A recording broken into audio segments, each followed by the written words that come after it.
இது வந்து படிக்கிறது கிடையாது, ஸ்கூலில் போய் படிக்கிறது கிடையாது, நாங்கள் பாடமுறையை எடுத்துக்கிட்ட இது கிடையாது. இது எல்லாமே எங்களுக்கு அம்மாவுடைய வரம் தான். இது வந்து எத்தனை வருஷம் ஆனாலும் எங்களை விட்டு அழியாது.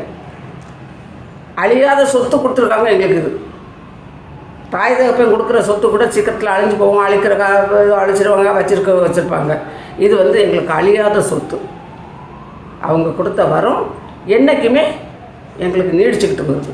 நாளைக்கு எனக்கு பின்னால் என் பிள்ளைகள் இதை வேணும்னு ஏற்றுக்கலாம், வேண்டான்னு கேட்டால் அது அவங்கவுங்க விருப்பம். எங்களுக்கு வந்து குலதெய்வம் சக்கம்மா. எட்டயபுரத்தில் கட்டபொம்மன் ராஜாவுடைய கோட்டைக்குள்ளே இருக்க அந்த அம்மாவுடைய எல்கை. வருஷம் ஒரு தடவை நாங்கள் அங்கே போவோம். எங்களுக்கு அங்கே கிடைக்கிறது மஞ்சளோ குங்குமமோ விபூதியோ கிடையாது, பிரசாதம்.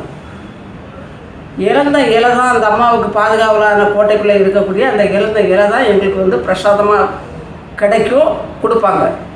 அதை கொண்டு வந்து தான் நாங்கள் இங்கே வந்து ஒரு மகிமையான நிலையில் நாங்கள் வச்சு நாங்கள் கும்பிடுறோம்.